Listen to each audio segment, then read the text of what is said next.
I'm Amy Cherry. Stay alert so kids stay safe. Flagler County students head back to school today, and that means buses will be back out on the roads. Sheriff Rick Staley says you need to plan accordingly. Traffic is going to get backed up a little bit, so plan a little more time to get to work. And remember to watch the kids that are walking to school and riding a bicycle at school. So a lot more pedestrian, a lot more bicycle traffic. You also need to pay extra attention to the road. Don't text and drive because that takes your eyes off the road. And you need to watch for these kids that are going back to school. We don't want to get anybody hurt, and you don't want to hit and injure a kid by accident or worse, kill one. So help us keep our kids safe. Staley says added enforcement is planned as part of Operation School Zone, and drivers who don't stop for a school bus as it's letting kids off will face expensive fines. This portion of WNZF Local News, a service of the Daytona Beach International Airport. Fly to the Big Apple in a New York minute on JetBlue from the Daytona Beach International Airport. While Palm Coast tries to switch its city manager, Flagler Beaches is getting a raise. Larry Newsom had requested a 7% raise on top of his $92,000 salary, but City Commission Chair Jane Mealy says they had other plans. Thinking back on everything that he did for the city over the past year since the hurricane, we thought that he deserved more than that. It's amazing how much he can get done and how much he has encouraged the staff.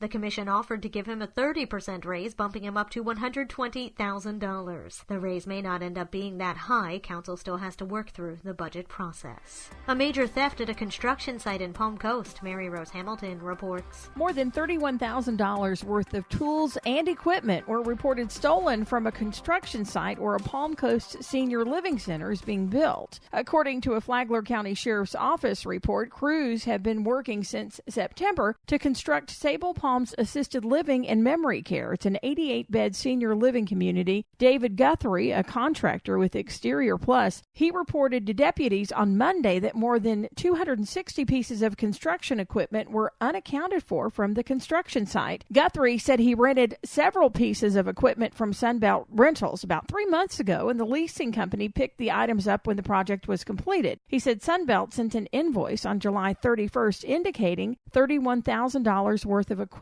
was missing. He told deputies he was unaware of the shortage in equipment, which were kept on the construction site, and unfortunately there were no security cameras on the property. For Flagler's Morning News, I'm Mary Rose Hamilton.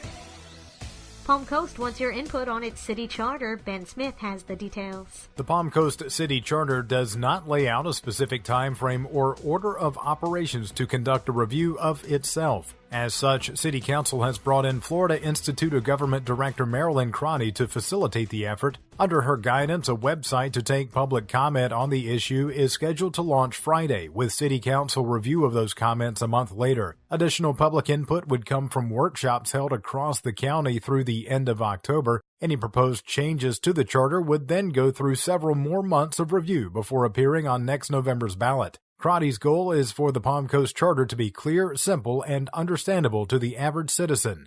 For Flagler's Morning News, I'm Ben Smith. And now you're up to date on Flagler's Morning News. I'm Amy Cherry.